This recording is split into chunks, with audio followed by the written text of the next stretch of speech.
so excited about today's show. This is our second episode. We're all about the community engagement. For those of you who don't know me, I am Malika Gardner, one of the hosts for Where the People Meet TV, and you'll be meeting our other two hosts in just a second. But this second episode is called Seeding the Right Leaders, and we know how crucial that is, especially right now. I am terrified. I don't know if any of you are a little scared right now. Some people are happy with the way things are going. I'm a little concerned.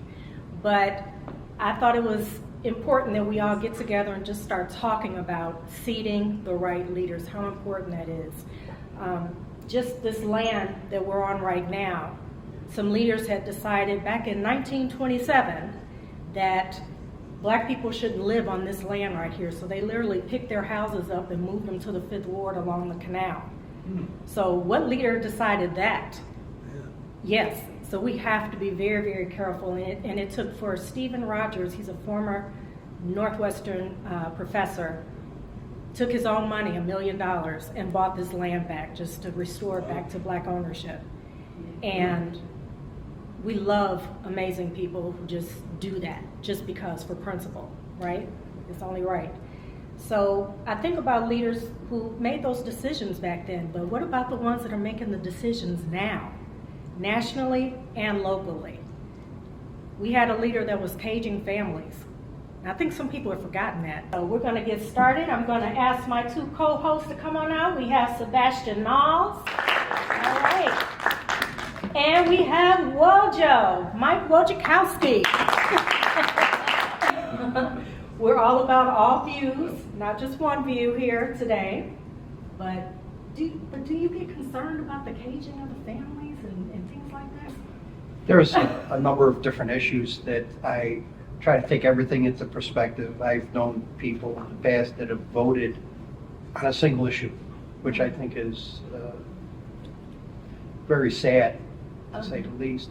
You know, they have to take into account a politician's record and how they've interacted and how they've supported their constituents that voted them into office. No, but I think that's very fair. During my times, especially when I was working on a campaign for a candidate who was running for mayor of Chicago, I noticed a lot of folks across the city that were often focused on one singular issue. In particular, we would spend a lot of time with folks that were really big on public transit and bike safety and infrastructure, and having conversations with those folks. I mean, I met people who were incredibly left-leaning, and then surprisingly, there were some folks that were very in favor of mass transit that were also incredibly conservative, and I thought that those almost went against each other, right? But they were so focused on that one singular issue that you almost miss the fact that, hey, look,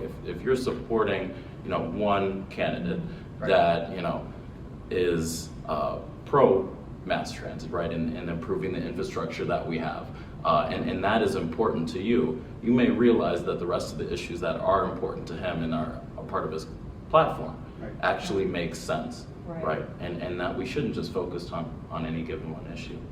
You got to take the good with the bad. If that's your candidate, then okay.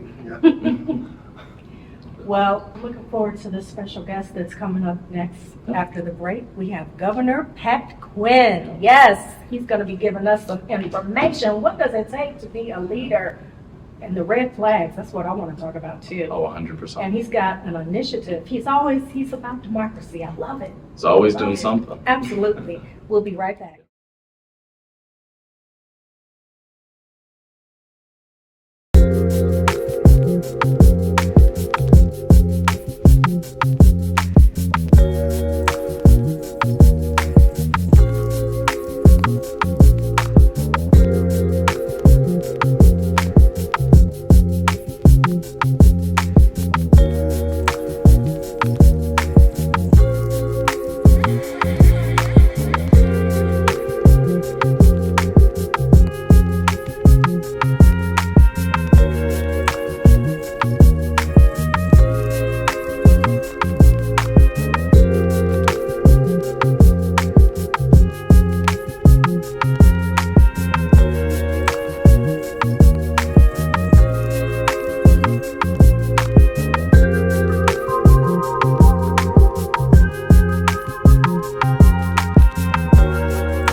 concept of people coming together, getting an opinion of the people who live, the people who live in Evanston, and and the nice mixture of socioeconomic, different people groups, ages. So, yeah, and plus I don't really know Malika, but I wanted to find out what this was. So this was the third episode, and it keeps getting larger, and we need more and more people to come out and really participate and be engaged. We need to be engaged in these time periods. So come out and be engaged, ask the questions you want to ask, find out the information you need to find out. This is an important year, better now than any time. So thank you.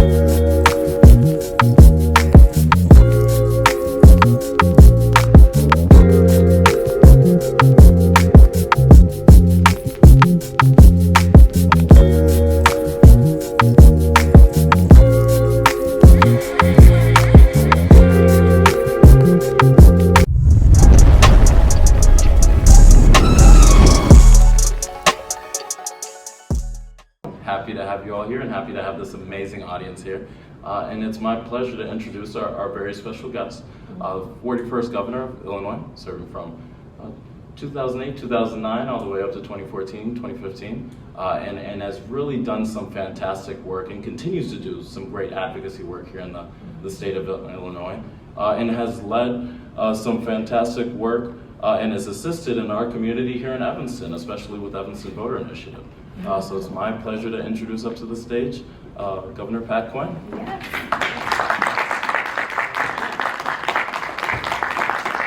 It's an honor to be here. It's an honor to have you. Definitely. Well, I just told Sebastian, I always admire anybody who gets in the arena to run for office. Teddy Roosevelt said a long time ago that those are the people who really stick out in our democracy. Win or lose, they have the courage to get in the arena and give their ideas out to the voters. It's very, very important to have that, and don't give up here. You have a long way to go. No, Okay? I appreciate that. I appreciate that. You know, and you're someone who comes from such a rich background, and especially serving as one of the highest offices in the state of Illinois.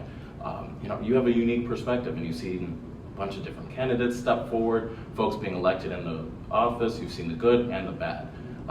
What to you has been some of the most important qualities that you see in a leader that's, you know, responsive and good to their constituents? Well, I got to be governor on a day in January in 2009 when my predecessor got himself arrested, impeached, and then convicted on that day of 29th of January. So I was lieutenant governor, and I got sworn in about 5 o'clock that day.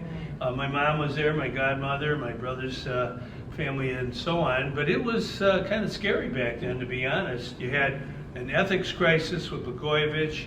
You had the national economy and the Great Recession. And then we also had a terrible time with our state budget because of the loss of jobs and everything else.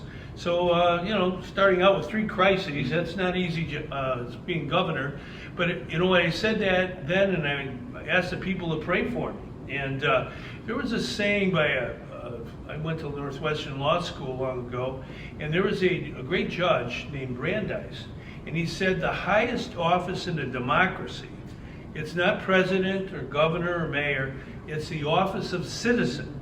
And that's really what I see this all about, where the people meet. We've got to understand that every person has a role to play in our democracy. Every person who is part of our democracy, that's why I believe so much in petition passing, because when you get autographs from people on a piece of paper to put an issue on the ballot, they're part of the lawmaking. They're the people who really count. And I think we need to have more of that here in Evanston and all across Illinois and definitely our country. Yes. I've been doing that for a long time. A friend of mine told me, He counted up, I've been involved in petition drives that got more than 4 million signatures in Illinois. And a friend of mine also said, you know, you're going to be in a nursing home someday circulating a petition with a clipboard. And I think that's what we got to do in Illinois. We need more grassroots democracy. You know, you mentioned he had to spend 6 years as governor with Mike Madigan as speaker. And he's going to be on trial this November for, he's accused, alleged of taking bribes from Commonwealth Edison. And we'll find out what the jury says there. But, you know, Commonwealth Edison is a very powerful utility in Illinois, very powerful. But we started a group a long time ago called the Citizen Utility Board, where anybody could join for $5 a year to fight against the big utilities, to have a voice for the consumers. And we did it with a petition drive. We put it on the ballot in Chicago and a variety of other cities, and we got it passed, and it became the law. It's 40 years old this year. Matter of fact, I'm meeting up with the executive director tomorrow for lunch, and we've got to keep that movement going. They've had over 100,000 members over the years to take on ComEd and AT&T and People's Gas and all the other big ones, Nicor and so on. So, you know, it's grassroots democracy that's the strength of our country. It's not the big shots on the top down. It's guys like Sebastian here on the grassroots up, making things happen. Governor Quinn, you know, we have a lot of drama going on here at Evanston. a lot of red flags popping up, a lot of unanswered questions. Yeah. And when you call the leadership out on it, it's like, oh, that didn't happen. And then we just keep on going as if it didn't happen. How do we handle how do we get people, one, do not ignore those red flags. It means something. You know, right after I got sworn in after Blagojevich, it turned out we had 2 governors, former governors of Illinois, in jail at the same time when I was governor. You have George Ryan in jail, Rod Blagojevich in jail. And I believe not only in initiative and referendum, there's another part of direct democracy, and that's called recall. And recall, I said we need to have recall in Illinois, so the voters, if they don't like what's going on with the governor, they can do something about it. A lot of our Midwestern states, Wisconsin and Michigan and Ohio, they have recall, and a lot of states around the country. And so I said, we drafted a constitutional amendment, we put it on the ballot in 2010, and the people voted for it 2-1.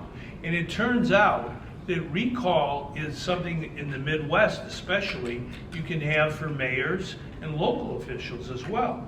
And here in Illinois, Arlington Heights and Buffalo Grove and Wheeling, not too far here from Evanston, all have recall. So if people who are in office, whether it's a mayor or someone like that, if they're not doing the right thing, if they're breaking their promises, voters can recall them before their term is up. And in a lot of ways, recall is an accountability measure that keeps the incumbents on their toes, not just at election day, but every day in their term. So if they're breaking their promises, if they're ignoring important issues, they don't get to shuffle them under the rug. People can circulate a petition and at least have a recall election. And they just did this in Enid, Oklahoma. Turns out one of their aldermen there went to Charlottesville a couple of years ago and was holding torches and promoting hate. And it was very interesting. You know, Oklahoma's quite a red state, a Republican state. But Republicans and Democrats got together with 2 women in their town. 2 women organized a petition drive to recall that alderman from office before his term was up. And so it shows that it's not used all that much, but it's a good tool to have for the voters, strengthen the voters, not the office holders. Let people who are voting for the office holders have more power. And recall, you know, you mentioned, Sebastian, the Evanston Voter Initiative. Here in Evanston, a university town, if you look around the Midwest, almost every university town in the Big Ten, now it's got about 16 members now, but whether it's Ann Arbor or Columbus or Madison, Wisconsin, all of the people in those university communities have the power of initiative So if they want to pass an ordinance, they don't have to just wait on, okay, council members, will you please listen to us? They can put it on the ballot as a referendum. And I really think Evanston needs that. And the city council here in Evanston and the mayor, let's get going here. Let's not just stand on the side of the road and watch the world go by. They have, again, initiative in Arlington Heights, which is almost exactly the same size as Evanston, and we need to get it elsewhere in Illinois. Absolutely. Yeah, it's, I've pretty much lived in Illinois all my life, mostly in Chicago. Uh-huh. And I've seen a number of different scenarios with politicians and, you know, how people vote for the seemingly the right candidate. And since you mentioned our two illustrious incarcerated governors, I used to have a joke that said, you know, I love the state of Illinois, where the governors really do make license plates. Yeah, unfortunately, yeah. You know, it was kind of a tough time. You know, when we had the corruption scandal, we had to pass tough ethics laws to really, you know, straighten things out after Ryan and Blagojevich. And I wanted to get even more, but Madigan, he wasn't for that. And he wouldn't even call the bill, you know. And, you know, you mentioned something that's kind of interesting. There's a proposal now in Chicago. That's where I live, in the west side. I lived in the same house for 41 years. And it's in Austin. And, you know, the Bears want to build a new stadium. Yeah. South of Soldier Field. I was with some veterans today, right there at Soldier Field. You know, we remodeled Soldier Field into a spaceship about 25 years ago. Yep. Okay, it's a, you know, it's a very workable stadium. But no, the Bears say, no, it's not big enough. We want to tear it all down. They literally want to demolish Soldier Field, build a new stadium on public land next to the lake with public money. Right. Well, what happened in Kansas City last month?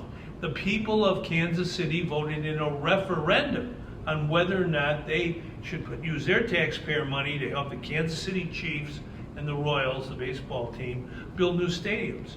And the voters said no. We like the Chiefs, we like Patrick Mahomes and Travis Kelce, they were both urging a yes vote. We like you guys on the field, but we don't want to pay for the field. Let the team pay for the field. Yep. And that ought to be the message to the Bears. Matter of fact, Malika, here in Evanston, we could put on the ballot an advisory referendum for November 5th, when we vote for president. Should taxpayer money be given to the Chicago Bears? And that's Illinois taxpayer money, keep in mind, from all of us in every part of Illinois. Should they get money to build a new stadium? Yes or no? I did a poll on this. More than 2/3 of the people say no right now, but let's give them a chance at the ballot box to vote on this. You know what I'm saying? And we got to get the council to think about that here in Evanston. And I'm doing the same thing this week in Chicago and in other towns in Illinois.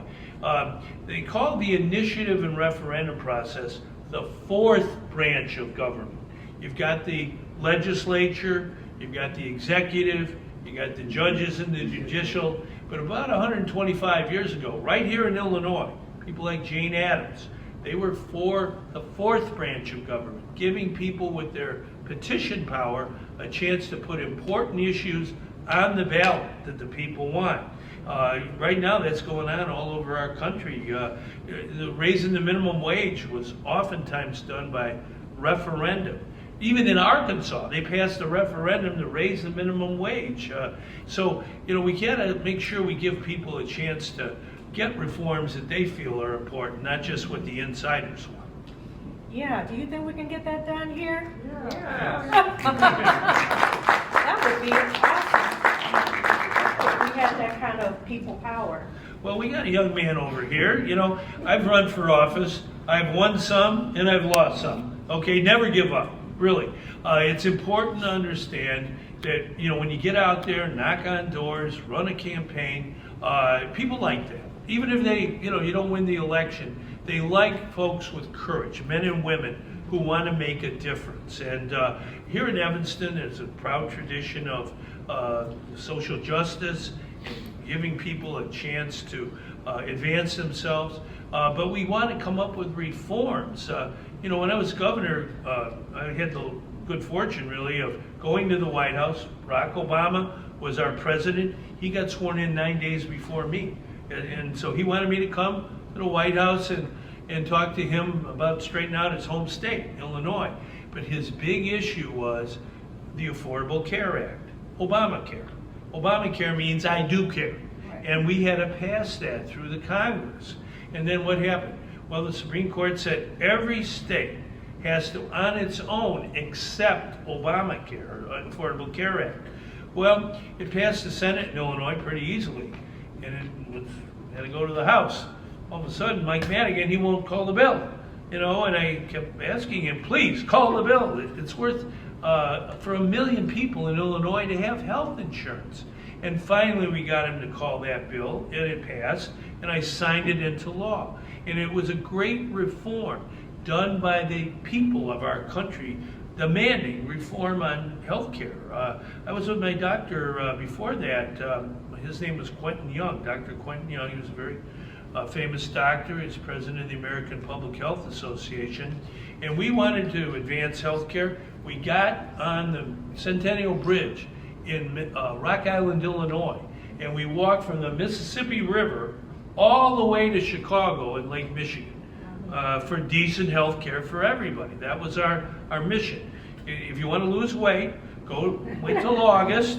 It'll be about 90 degrees every day, and walk 167 miles across Illinois. You'll lose 15 pounds. That's what happened to me. But we really got the message going with people, everyday people we met along the way. And Dr. Young, he was still alive when the Affordable Care Act passed, and I actually saw President Obama, I think it was 2016, he came down, and I said, Quentin's not in good health. But Barack called him that day to wish him well, because that was his mission in life, decent health care for everybody. And we have to keep on that mission for everybody in Evanston and Illinois and in America. Well, Governor Quinn, I really admired you tried to get the voter initiative passed here. Yeah. And I was watching that hearing. Yeah. Before you went to battle for us. And Yeah. It was despicable how it all went down. Don't remind me. No. Well, the now former alderwoman, she was not for our referendum, and to have her be a judge of whether or not it's on the ballot was quite disappointing. But never give up. We've got to keep on keeping on. We've got to make sure that people in Evanston have the same right to vote on issues as they do on candidates. And whether it's a liberal or a conservative issue, the initiative process is for everybody. It's what Brandeis said. The highest office is the office of citizen.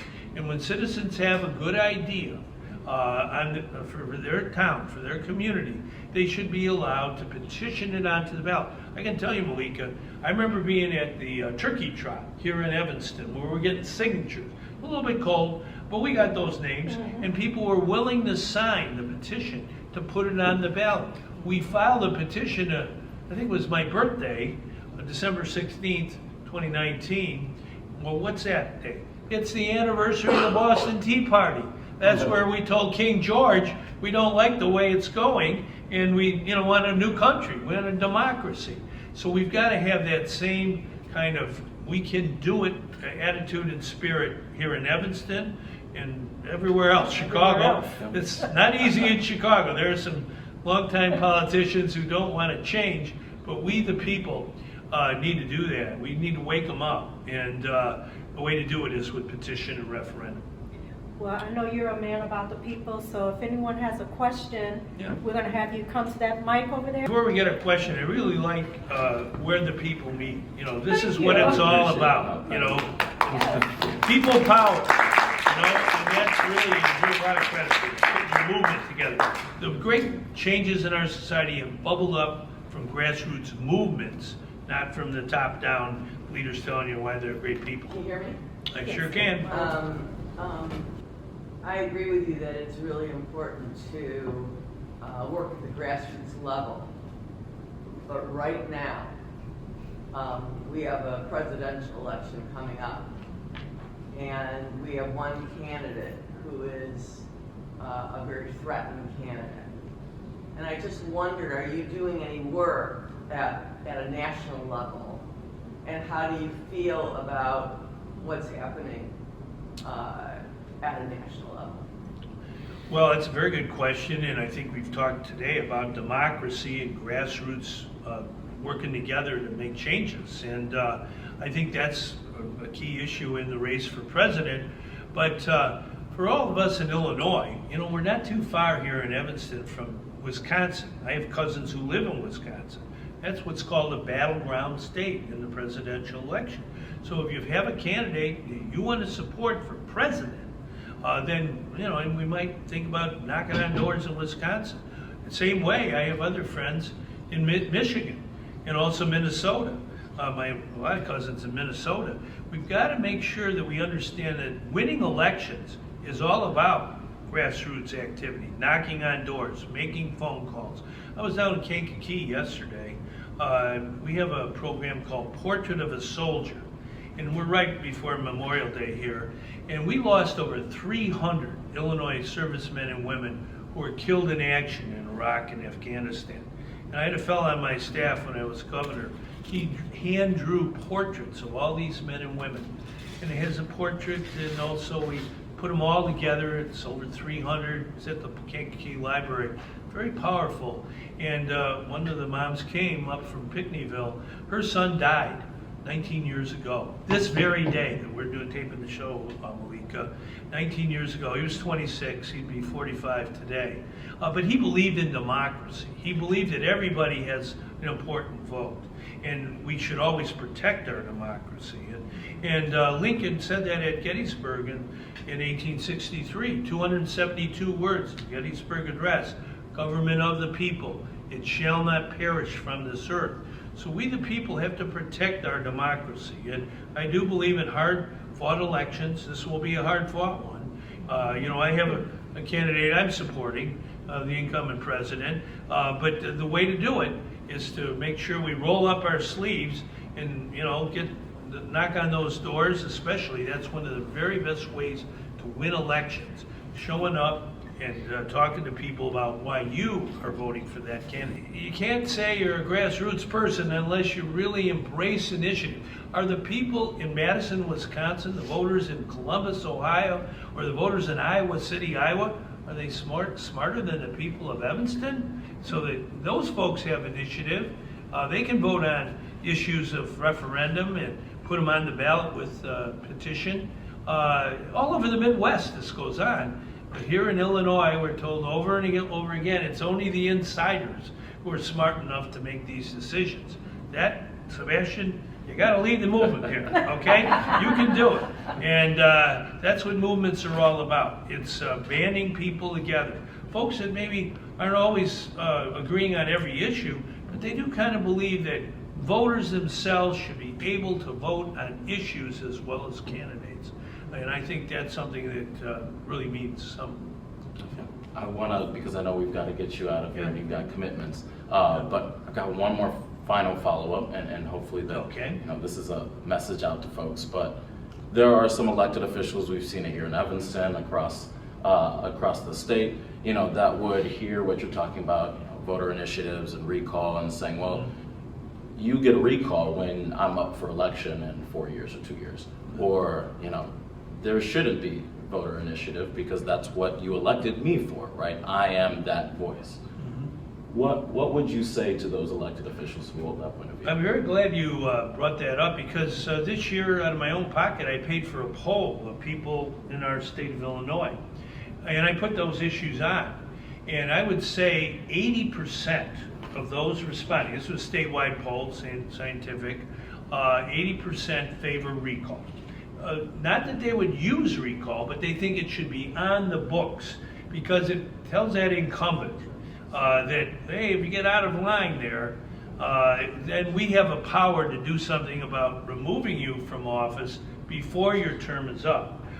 Recall is used seldom, but when it's used, it's necessary. There are people who, like that guy in Eden, Oklahoma, he's going to go down to Charlottesville and preach hate. Voters back in Eden said, no, we don't want you as a council member anymore. The other thing about initiative is it's a safety valve. if the council, the mayor are not acting on behalf of the public, or they're just not responding, then people can go around them. Again, it's something that isn't going to be used all the time, but it's available to the voters. And I think here in Evanston, we've seen some issues where it is necessary. You know, that stadium issue with Northwestern, I didn't know all the details, but they wanted, one guy, Pat Ryan, wanted to tear down Ryan Field and build a new stadium. Okay, well, that's your opinion, but let's put it on the ballot. Okay, let the people of Evanston vote yes or no. Right. That's what we're trying to do in Chicago. Do we want to spend billions more dollars, including money from people here in Evanston or every other town in Illinois, for infrastructure for the Bears to build a new stadium on the lake? Is that a good idea? We should do what they did in Kansas City. Let's have a vote, a referendum vote.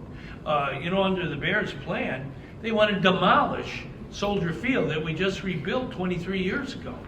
Soldier Field, I was looking up the history of it. It was built by referendum in 1920. People voted referendum to build it. Well, we ought to have a referendum right if they want to demolish it. And get this is the worst part, I think. The Bears not only want to tear down Soldier Field, that they demanded it be remodeled back a quarter century ago, but then they want to build this new stadium south of the current stadium, and they want to get the naming rights so that the new stadium will be Commonwealth Edison Park, brought to you by the Chicago Bears. And who gets the naming rights money? The Bears. Now, this is the wrong way to go. On public land, with public money, they want to build a stadium and they collect the money to name it. You know, that's out of hand. You know, it's a boondoggle. And that's why you have referendum, to say no to that kind of nonsense. The last rehab, I call it, of Soldier Field, how much money did they spend? Well, public money, $660 million. I was involved in that. Believe this would happen back then. The mayor of Chicago at that time, fine fellow, but he made a mistake. He had a negotiator who gave the Bears the naming rights to Soldier Field as part of the deal in 2001. And the deal was the Bears were going to sell the name for $300 million for themselves. And it was going to be Preparation H Park at Soldier Field. I'm just kidding about that, but it could have been. Instead, they sold it to a bank. It was called Bank One Park at Soldier Field. Bank One was giving them the money. The Bears were going to collect it. The president of the Bears never, ever forgave me for that, because we started a movement and we gathered signatures on a petition and we put on the mayor's precinct ballot in Chicago, Mayor Daley's precinct, should the good name of Soldier Field be sold and the money given to the Bears. Well, believe it or not, voters voted no. Yeah, they don't want that. We don't want that naming rights deal. And so that's the power of petition. You can do it here in Evanston. We've got to build it. We got a great team here, Malika and all the folks who are meeting us on TV. Come on, everybody in, nobody left out. That's our slogan. And, you know, we can make it happen.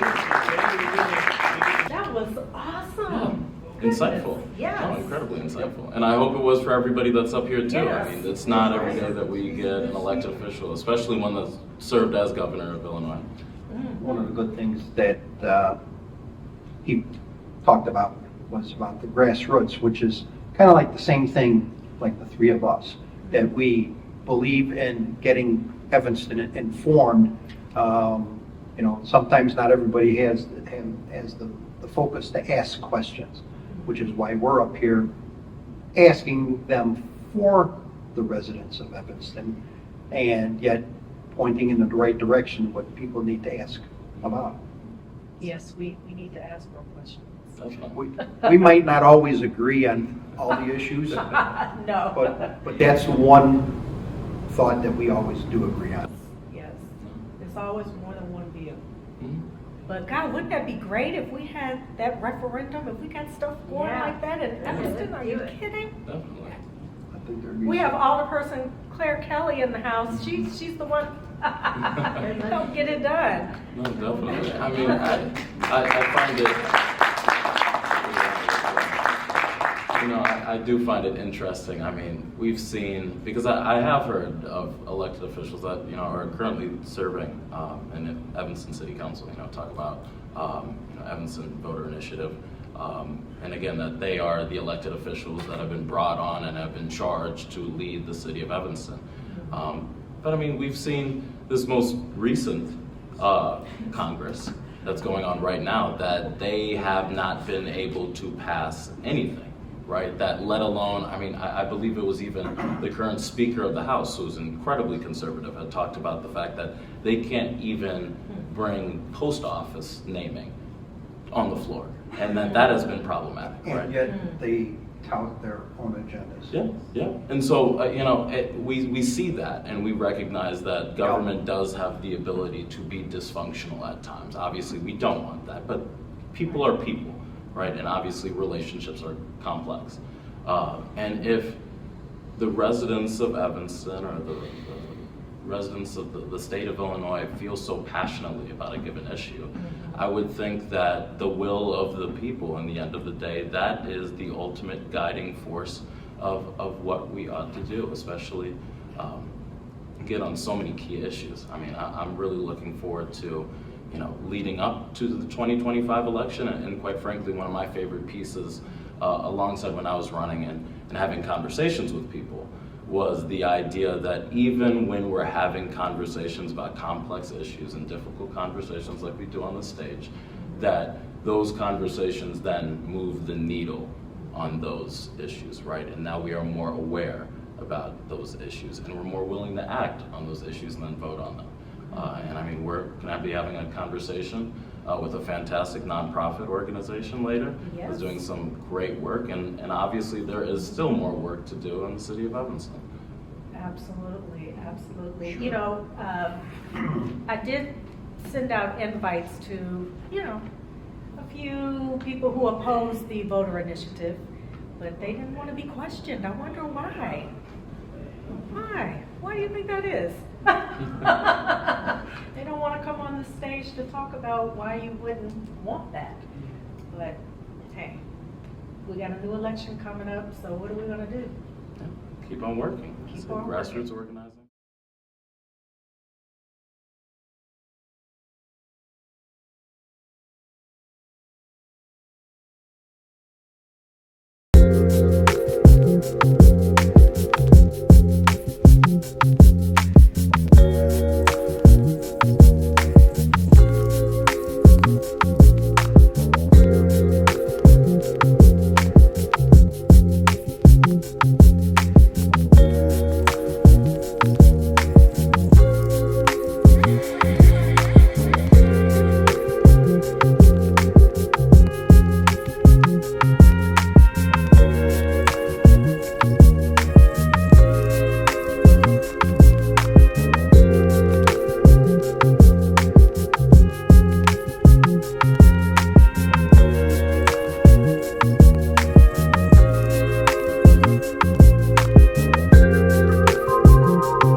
Purchase your tracks today.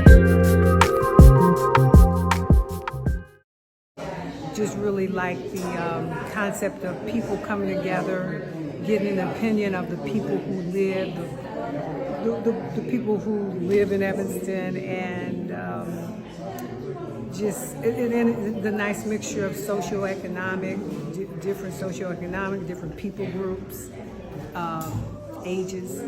So yeah, and I wanted. Plus, I don't really know Malika, but I wanted to find out what